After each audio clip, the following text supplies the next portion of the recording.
तो next topic है hypertensive disorder in pregnancy. ठीक है। तो पहले तो सबसे पहले पता करेंगे, देखो जो प्रेगनेंसी में हाइपरटेंशन दो तीन कारण से हो सकता है। मतलब दो तीन तरीका हो सकता है, मतलब कैसे हुआ। देखो, अगर जो प्रेगनेंसी के कारण, एक तो हो सकती है कि जो लेडी थी वो पहले से हाइपरटेंसिव थी, वो प्रेग्नेंट हो गई, क्योंकि हाइपरटेंसिव लेडी भी तो प्रेग्नेंट हो ही सकती है ना। ठीक है। दूसरा है, मान लो कि उसको पहले से हाइपरटेंशन नहीं था, ठीक है, फिर वो प्रेग्नेंट हुई, उसके बाद हाइपरटेंशन हुआ। क्यों हुआ, वो एक तरीका है, मैकेनिज्म है, उसके कारण बताएंगे कि कैसे कैसे हाइपरटेंशन हुआ प्रेगनेंसी के कारण। तो देखो, एक होता है प्री एग्जिस्टिंग हाइपरटेंशन। मतलब जो अगर मान लो औरत प्रेग्नेंट थी और 20 वीक के पहले उसको हाइपरटेंशन, हमको पता है उसका मतलब प्रेगनेंसी का जो 20 वीक है ना, उसके पहले से उसको हाइपरटेंशन है, तो वो प्री एग्जिस्टिंग हाइपरटेंशन है, वो प्रेगनेंसी के कारण नहीं हुआ है। हाइपरटेंशन जैसे, जिसको दूसरा हम लोग बोलते हैं प्रेगनेंसी इंड्यूस्ड हाइपरटेंशन, जो हम लोग प्रेगनेंसी के कारण पढ़ेंगे। इसमें प्रेगनेंसी इंड्यूस्ड हाइपरटेंशन का 20 वीक मतलब से क्या है। पहले होगा प्रेगनेंसी में, 20 वीक प्रेग्नेंट से होने पहले होगा तो प्री एग्जिस्टिंग हाइपरटेंशन, मतलब पहले से मतलब था। उसका हाइपरटेंशन का कारण प्रेगनेंसी नहीं है। अच्छा। लेकिन प्रेगनेंसी भी क्या करता है, हाइपरटेंशन कॉज करता है। हम्म। ठीक है।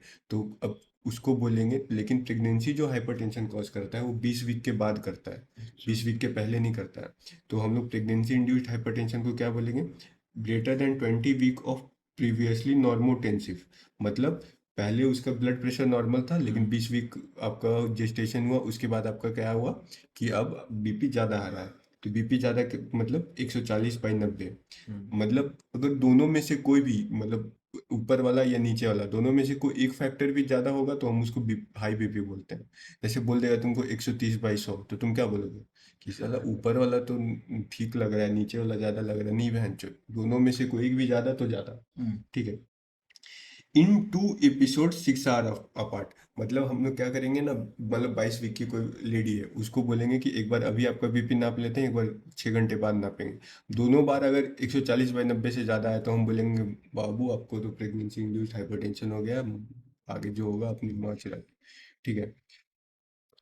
तो इसमें क्या होता है ना, फिर दूसरा होता है पीईटी हाइपरटेंशन। देखो क्या बोलते हैं इसको, पता है, टॉक्सिनीमिया। ठीक है। इसमें क्या होगा कि प्री एग्जिस्टिंग उसको हाइपरटेंशन, उसको प्रेगनेंसी इंड्यूस्ड हाइपरटेंशन है। हम्म। ठीक है। उसके साथ साथ उसको क्या हो गया, पीईटी क्या होता है, देखो पीईटी क्या होता है। पीईटी होता है हाइपरटेंशन, ठीक है, प्लस प्रोटीनयूरिया। मतलब प्रोटीन। प्रोटीनयूरिया का मतलब यूरिया में, मतलब यूरिन यूरिन में में प्रोटीन आ प्रोटीन। रहा है, कितना 300 mg से ज़्यादा। ठीक हम्म। है। और या फिर अगर डिपस्टिक मेथड होता है, एक स्टिक होता है, उसको डुबा के हाँ। देखते हैं, तो देखेंगे कि उसमें अगर 1+ आया तो आपके मतलब उसमें क्या है, प्रोटीन है। प्रोटीन ज़्यादा है। और एक आएगा प्रोटीन और क्रिएटिनिन का रेशियो जो हो जाएगा, वो 0.3 से ज़्यादा रहेगा। हम्म। ठीक है। ठीक है। फिर तीसरा होता है तुम्हारा सीवियर हाइपरटेंशन। सीवियर हाइपरटेंशन मतलब क्या हो गया, सीवियर हाइपरटेंशन का दूसरा नाम है इमिनेंट इक्लैम्सिया या वर्सनिंग टॉक्सिनीमिया। ठीक है। हम्म। तो टॉक्सिनीमिया मतलब क्या, टॉक्सिनीमिया का मतलब क्या हो गया कि टॉक्सिन्स अब आने लगा ब्लड में, हम्म। यूरिन में, सब जगह। ठीक है। तो इस सीवियर हाइपरटेंशन में क्या होगा, ये वाला सारा चीज़ तो होगा ही, साथ साथ वो उसके साथ साथ और क्या क्या होगा, नोजिया, वॉमिटिंग, हेडेक होगा, ब्लरिंग ऑफ विजन होगा, नी जर्क एग्जैजरेटेड रहेगा। नी जर्क मतलब जैसे नहीं होता है कि हम लोग यहाँ पे जो नी पे हम लोग नी हैमर से मारते थे तो ऐसे जर्क करता था, वो एग्जैजरेटेड होगा, वो क्या होगा, ज़्यादा होगा। प्रोटीन्यूरिया अब 2 ग्राम से भी ज़्यादा होगा, पहले यहाँ क्या था 300 mg एग्जैक्टली। था, यहाँ 2 ग्राम से भी ज़्यादा, और यहाँ पे बीपी 160/100 से 110 से ज़्यादा होगा। फिर क्या, फिर क्या होता है कि इक्लैम्सिया। क्या होता है इक्लैम्सिया, इक्लैम्सिया क्या होता है कि ये सब सारा चीज़ के साथ साथ एक जनरल टॉनिक क्लॉनिक सीजर भी होने लगेगा। मतलब क्या होगा कि उसको अब सीजर्स डेवलप हो जाएगा हाइपरटेंशन के कारण, तो उसको क्या हम लोग बोलेंगे, इक्लेप्सिया। इक्लैम्सिया। ये सब इक्लैम्सिया होगा तो क्या होगा, तुम्हारा वेनस थ्रोम्बोसिस होगा, डीआईसी होगा। ठीक है। डीआईसी ये सब होगा तो उसके, अगर उसको हम लोग ट्रीट नहीं करेंगे तो डेथ हो जाएगा। वेनस थ्रोम्बोसिस का मतलब समझ रहे हैं ना, वेन्स में थ्रोम्बस बन जाएगा तो वेनस ड्रेनेज नहीं होगा। हम्म। वेनस ड्रेनेज नहीं होगा तो जितना भी डीऑक्सीजनेटेड ब्लड है वहीं रह जाएगा, हम्म। तो उसके कारण क्या होगा, मैटरनल डेथ भी हो सकता है। ठीक है, फीटल डेथ भी। तो ये वाला सिक्वली समझ आया हम्म। कि कैसे कैसे हुआ, सबसे पहले क्या हुआ ये। पेट का क्या मतलब था? पेट का फुल फॉर्म था एक, क्या जो टॉक्सिनीमिया था, देखे ओबीजीवाई को।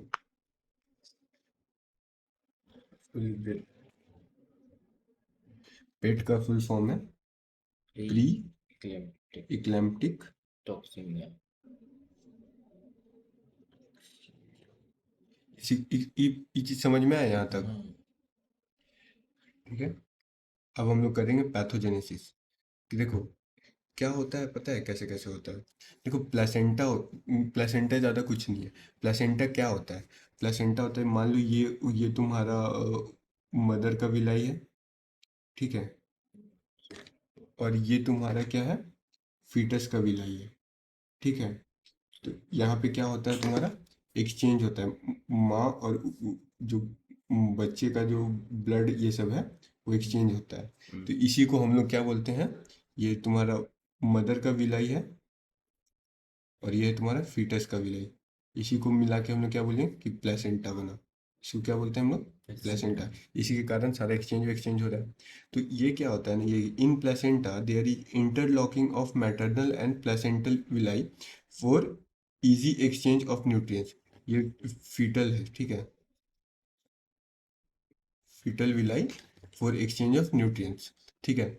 अब जो विलाई में होता है, तीन मसल होता है, क्या होता है, ट्यूनिका, बाहर वाला को बोलते हैं ट्यूनिका एडवेनिशिया, एडवेन, ठीक है, तीसरा को ट्यूनिका मीडिया, ठीक है, और सबसे अंदर है उसको ट्यूनिका इंटीमा, ठीक है।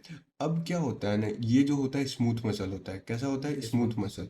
अब ये क्या कराता है, स्मूथ मसल है ना, पूरा उसको बहुत, स्मूथ मसल के कारण वो जो विलाई है उसका कॉन्ट्रैक्शन होता है, ठीक है। अगर विलाई अगर कॉन्ट्रैक्टेड रहेगा तो ब्लड का सप्लाई तो अच्छे से नहीं होगा। तो ब्लड का सप्लाई अच्छे से नहीं होगा तो इसीलिए 20 वीक के बाद क्या होता है पता है, जो स्मूथ मसल जो है ना, ये रिप्लेस हो जाता है, क्योंकि ये इसके प्रेजेंस में तो दिक्कत होगा ब्लड सप्लाई में, तो इसको हमको रिप्लेस करना पड़ेगा। अगर किसी कारणवश ये रिप्लेस नहीं हुआ तो क्या होगा कि स्मूथ मसल रहेगा, वो विलाई को कॉन्ट्रैक्ट करा के रखेगा। तो वही है, smooth muscle tunica media provides more contraction and the exchange can not take place properly. तो at 20 week tunica media is replaced by trophoblastic invasion and thus causing vasodilation and easy exchange। अब क्या होगा, ये जो tunica media है वो trophoblast से replace हो जाएगा, और वो जो ट्रोफोब्लास्ट है वो क्या कराएगा, वैसोडाइलेशन कराएगा और एक्सचेंज इजी हो जाएगा, ठीक है। अब समझ में आया, ऐसे एक्सचेंज होता है। अगर किसी कारणवश अगर ट्यूनिका मीडिया तुम्हारा रिप्लेस नहीं हुआ, मतलब if tunica media persist then vasospasm in villi, मतलब क्या होगा कि वो कॉन्ट्रैक्टेड रहेगा। तो क्या होगा कि अब क्या होगा, फीटस को ब्लड नहीं पहुंचेगा, क्योंकि कॉन्ट्रैक्शन रहेगा विलाई का तो फीटस को ब्लड नहीं पहुंचेगा तो दिक्कत होगा। तो मदर क्या करेगी, बोलेगी कि मेरे बच्चे को तो खून चाहिए, तो क्या बोलेगी, अपना ज़्यादा प्रेशर बढ़ाएगी। कैसे बढ़ाएगी, वो अपना हार्ट को बोलेगी भाई कार्डियक आउटपुट बढ़ाओ और अपना बीपी बढ़ाओ, तब ना तुम अपना बीपी बढ़ाओगे, तब ना तुम प्रेशर उधर से डालोगे तो बच्चे को ब्लड सप्लाई बढ़ेगा। तो अगर क्या हुआ, हम क्या बोले, कार्डियक आउटपुट बढ़ाए और क्या बढ़ाए, प्रेशर बढ़ाए। तो प्रेशर बढ़ाए तो माँ का प्रेशर क्या होगा, बढ़ जाएगा। तो इसीलिए प्रेगनेंसी में ब्लड प्रेशर क्या हो जाता है, बढ़ जाता है, ठीक है। वही टू कंपनसेट, ठीक है, to compensate and help with the nutrient exchange, ठीक है। तो उसको क्या करना पड़ेगा, maternal heart increases heart heart maternal heart कहाँ, maternal heart increases heart rate and BP to facilitate exchange, ठीक है। फिर क्या होगा, proper nourishment to the baby मिल जाएगा। यहाँ तक समझ आया, ठीक है। तो हम लोग इसको प्रिवेंट कैसे कर सकते हैं कि आगे तुमको मतलब कि उसको प्रेगनेंसी में ये नहीं हो, तो उसको हम लोग कैल्शियम देते हैं, क्या देते हैं, कैल्शियम सप्लीमेंटेशन देते हैं, फिश ऑयल का कैप्सूल देते हैं, लो डोज एस्पिरिन देते हैं और एंटीऑक्सीडेंट देते हैं, CDE, विटामिन CDE। ये सब, ये प्रेगनेंसी इंड्यूस्ड हाइपरटेंशन होगा तब ये सब देंगे हम लोग। ये प्रिवेंट करने के लिए, मतलब बचा मतलब जब तुम्हारे पास कोई लेडी आती है ना तो हम लोग थोड़ा थोड़ा सप्लीमेंट उसको दे देते शुरू हैं, में ही दे देते पहले ही दे देते हैं ताकि उसको फ्यूचर में ना हो, अच्छा। ठीक है। एक होता है प्रिडिक्शन, हम कैसे प्रिडिक्ट करेंगे कि आपको होने वाला है, तो 2-3 टेस्ट करना पड़ता है हमको। हम क्या करेंगे ना, एक होता है roll over test. Roll over test में क्या करते हैं ना, पहले जो औरत है ना उसको लेफ्ट, जैसे ये औरत है उसको बोलेंगे "भाई, थोड़ा लेफ्ट मुड़ जाइए तो अब इसका बीपी नापेंगे", ठीक है। उसके बाद दोबारा क्या करेंगे, बोलेंगे अब सीधा हो जाइए, अब बीपी नापेंगे, ठीक है। अब दोनों में देखेंगे कि बीपी में डिफरेंस कितना आया। अगर बीपी में डिफरेंस मोर देन 10 आया तो इसका मतलब आपको प्रेगनेंसी इंड्यूस्ड हाइपरटेंशन होने का संभावना है। क्यों? जब ऐसे लेटते हैं ना, तो जो बेबी होता है ना वो वेना केवा को कंप्रेस करता है, समझा? एक होता है परसिस्टेंट हैंड ग्रिप, ये दूसरा तरीका है। वो जो हैंड ग्रिप रहेगा वो परसिस्ट करेगा, और उसका देखेंगे यूरिक एसिड बढ़ जाएगा, कैल्शियम का अमाउंट कम हो जाएगा।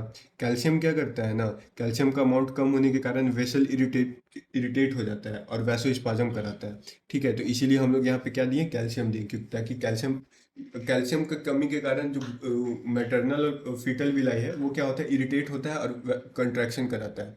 तो हम लोग बोले कि कॉन्ट्रैक्शन नहीं चाहिए तो कैल्शियम कम नहीं होना चाहिए, तो कैल्शियम दे दिए। इसमें देखते हैं कि होमोसिस्टीन का अमाउंट बढ़ जाता है, एल्बुमिन्यूरिया हो जाता है, क्योंकि देखो प्रोटीन बढ़ा है ना, तो माइक्रो एल्बुमिनीरिया हो जाता है, समझा? अब आया रिस्क फैक्टर। रिस्क फैक्टर क्या क्या है, किसको किसको होने का ज़्यादा संभावना है? प्राइमरी ग्रेविटा मतलब जिसको विलाय का पहला एक्सपोजर होगा, तो उसको हो सकता है कि वो जो तुम्हारा नेटवर्क बन रहा था वो नेटवर्क अच्छे से नहीं बने, या पहला बच्चा वाला। हाँ पहला बच्चा, मोर एक्सपोजर टू विलाई। ठीक है, जैसे ट्विंस ट्विंस बनेगा तो प्लेसेंटा को ज़्यादा बनाना पड़ेगा, तो दिक्कत होगा। तो उसमें प्री एग्जिस्टिंग एंडोथीलियल डैमेज, मान लो जैसे उसको रीनल इशू है या फिर डायबिटीज मेलाइटिस है, तो इसके क्या है, पहले से उसका ब्लड वेसल्स में कुछ ना कुछ डैमेज होता है, तो उसको एक्सचेंज करने में प्रॉब्लम होगा। जेनेटिक में एक होता है फैक्टर 5 लाइडेन, ये देखते हैं, इसके कारण भी प्रेगनेंसी इंड्यूस्ड हाइपरटेंशन होता है। अगर डिक्रीज्ड नाइट्रिक ऑक्साइड प्रोडक्शन, क्योंकि नाइट्रिक ऑक्साइड क्या होता है ना, वो स्मूथ मसल रिलैक्सेंट होता है, तो जो कॉन्ट्रैक्ट कौन कर रहा था, tunica media. Tunica media smooth muscle था, अगर हम उसको रिलैक्स कर दें तो मेरा तो काम हो जाएगा। तो नाइट्रिक ऑक्साइड क्या करता है, वो उसको रिलैक्स करता था। अगर तुम्हारे शरीर में नाइट्रिक ऑक्साइड नहीं बनेगा तो उसको रिलैक्स नहीं करेगा, रिलैक्स नहीं करेगा तो कॉन्ट्रैक्ट होगा, कॉन्ट्रैक्ट होगा तो तुमको एक्सचेंज नहीं हो पाएगा। ठीक है, तो अब हमको आया मैनेजमेंट। मैनेजमेंट कैसे करेंगे? ठीक है, अगर मान लो हाइपरटेंसिव इमरजेंसी में कोई आया, ठीक है, तो उसमें देखो इमरजेंसी में आया कि उसको बीपी बढ़ा हुआ है, तो हम उसको क्या करेंगे, हॉस्पिटल आया तो delivery can be done by normal vaginal delivery और सी सेक्शन। ठीक है, ट्रिट्स भी। अब देखो प्रेगनेंसी इंड्यूस्ड हाइपरटेंशन, इसका मतलब प्रेगनेंसी के कारण हाइपरटेंशन हो रहा है। अगर हम लोग प्रेगनेंसी हटा दें तो क्या होगा, हाइपरटेंशन ठीक हो जाएगा। तो हम लोग क्या करेंगे, अगर देखेंगे कि अब क्या ऐसा स्थिति है कि हम उसको डिलीवर कर सकते हैं, क्योंकि अगर हम लोग प्रेगनेंसी हटा दिए तो हाइपरटेंशन ठीक हो जाएगा, नहीं समझ में आया? ठीक है, तो डिलीवरी अगर देख रहे हैं कि अगर ऐसा सिचुएशन बन रहा है, मतलब फीटस तुम्हारा प्रॉपरली ग्रो कर दिया है, मैच्योर हो गया है, अब टर्म टर्म पे है प्रेगनेंसी, तो हम लोग बोलेंगे आपको उसके कारण दिक्कत हो रहा है तो क्या आप डिलीवर क्यों नहीं कर रहे? तो डिलीवर कर देंगे, नॉर्मल वेजाइनल डिलीवरी भी कर सकते हैं और सी सेक्शन भी करते हैं। तो भाई तो ये तो प्रेगनेंसी इंड्यूस्ड हाइपरटेंशन तो 20 हफ्ता के हाँ बाद होता है, तो मतलब हाँ 5 ही महीना हुआ तो हाँ, साला तो और 4 महीना तो बाकी ही तो है ना। मैनेजमेंट करेंगे ना, ये हम बता रहे हैं, जब अगर वो टर्म में आएगी तब ये करेंगे, टर्म में नहीं आएगी तो दवाई ववाई कुछ देते हैं, तो वो सब बता रहे हैं। देखो देख, एक हम लोग बोलते हैं कि अगर आपको हाइपरटेंशन है तो आप दवाई कम आप सॉरी नमक कम खाइए, बोलते हैं ना, लेकिन इसमें हम लोग नहीं बोलेंगे नमक कम खाने, हम लोग बोलेंगे आप जो नॉर्मल अमाउंट ऑफ सॉल्ट है वही लीजिए। क्योंकि अगर हम लोग अगर सॉल्ट नहीं, उसको सॉल्ट का अमाउंट कम कर देंगे ना, तो शरीर में क्या होगा, फ्लूड, देखो जो शरीर में फ्लूड का अमाउंट बढ़ा है, ठीक है, अब क्या है, अगर हम लोग सॉल्ट का अमाउंट कम कर देंगे तो उसको फ्लूड को रिटेन कौन करेगा, सॉल्ट ही करता है। तो सॉल्ट कम करेंगे तो फ्लूड भी कम हो जाएगा, फ्लूड कम हो जाएगा तो तुम्हारा कार्डियक आउटपुट कम हो जाएगा, कार्डियक आउटपुट कम हो जाएगा तो तुम्हारा और दिक्कत हो जाएगा, तुमको एक्सचेंज अच्छे से नहीं होगा। तो normal salt as if less then who will maintain the fluid overload. ठीक है, फ्यूरोसमाइड भी नहीं देंगे। फ्यूरोसमाइड देखो नहीं बोलते हैं कि अगर बीपी बढ़ गया तो लैसिक्स टैबलेट देते हैं, तो ताकि बीपी कम हो जाए, ब्लड वॉल्यूम कम हो जाए, बीपी कम हो जाए। तुम बोलेगा कि अच्छा ठीक है आपका बीपी बढ़ गया, फ्यूरोसमाइड देते हैं, ब्लड वॉल्यूम कम होगा, बीपी कम हो जाएगा। लेकिन अगर वो करोगे ना तो फ्यूरोसमाइड एक चीज़ और करता है, वो क्या कराता है, कॉन्ट्रैक्शन करवाता है ब्लड वेसल्स का कॉन्ट्रैक्शन कराएगा, फिर ब्लड सप्लाई नहीं हो पाएगा, तो फिर तो नुकसान हो जाएगा। ठीक है, तो हम लोग कैसे करते हैं, हम लोग सबसे पहले देंगे उसको आईवी लेबेटोलॉल। क्या देंगे, आईवी लेबेटोलॉल। पहले देंगे 20 mg आईवी इन 10 मिनट।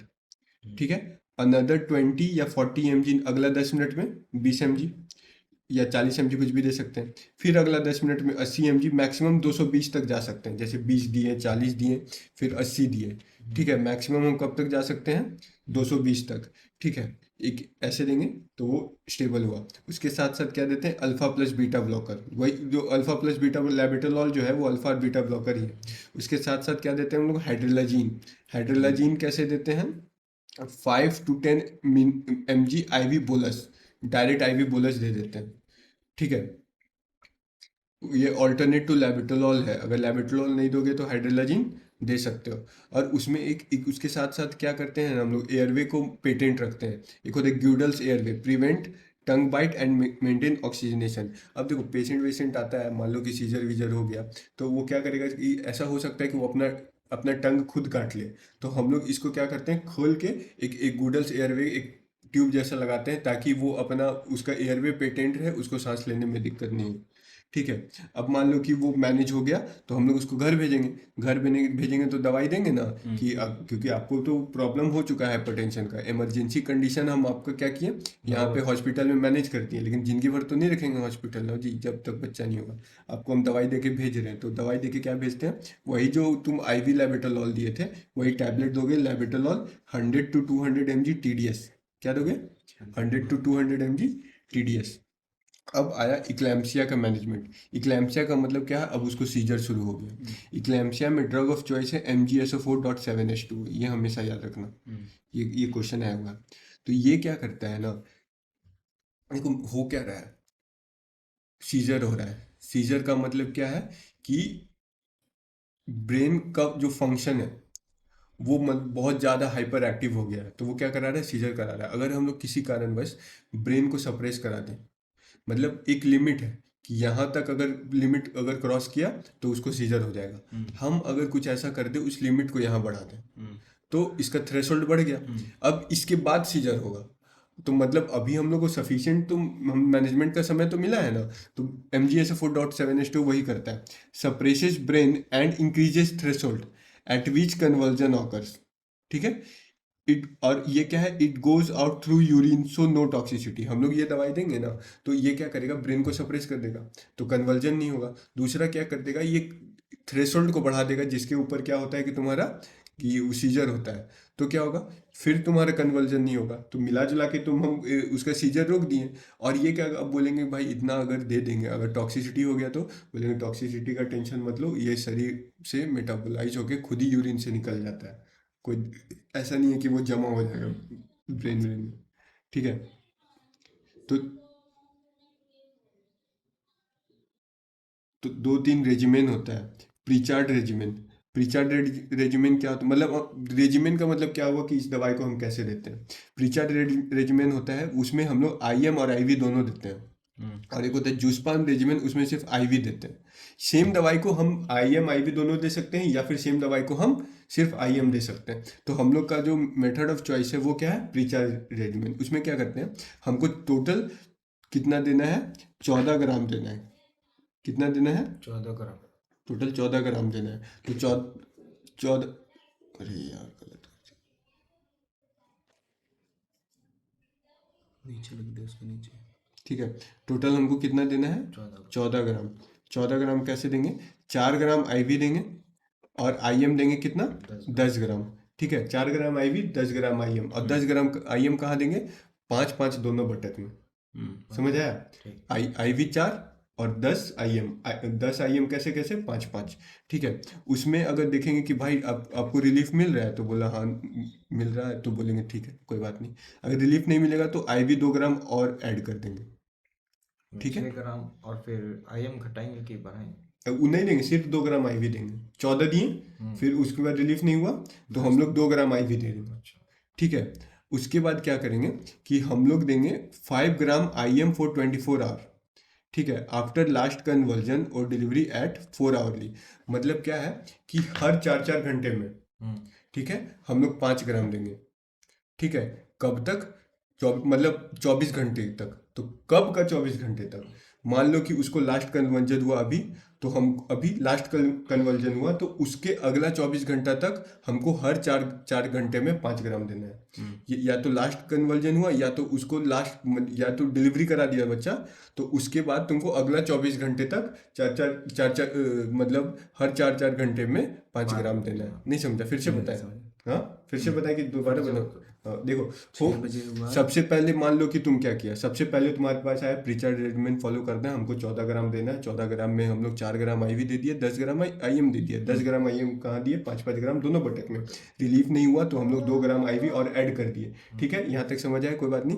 अब क्या करेंगे, हमको इसको अब हम दे के स्टेबल कर दिए, अब हमको इसका ट्रीटमेंट करना, अब हमको इसको धीरे धीरे कम भी तो करना होगा अमाउंट। तो कम अमाउंट कैसे करेंगे, हम लोग देखेंगे कि आपका लास्ट कन्वर्जन, लास्ट सीजर कितने बजे हुआ, या फिर कन्वर्जन नहीं हुआ तो, या फिर क्या हम बच्चे का डिलीवरी करा दिए। अगर दोनों में से कोई एक हो गया तो हम बोलेंगे इसके बाद अगला 24 घंटे तक हमको फिर दवाई देना है। तो दवाई कब देना है, हर 4 घंटे में 5-5 ग्राम देना है। समझ में आ गया? ठीक है, तो वही है। मेंटेनेंस में हम लोग देखेंगे कि हम लोग को क्या मेंटेन करके रखना है। नी जर्क देखेंगे कि प्रेजेंट है कि नहीं, एग्जैजरेटेड नहीं होना चाहिए, रेस्पिरेटरी रेट अच्छा होना चाहिए ग्रेटर देन 14, और यूरिन आउटपुट जो होना चाहिए फीमेल का वो more than 100 ml in 4 hour होना चाहिए। ये हम लोग को मेंटेन करके रखना है। नहीं होगा तो उसके अनुसार हमको अमाउंट को ऑल्टर करना पड़ेगा। ठीक है, खत्म हो गया।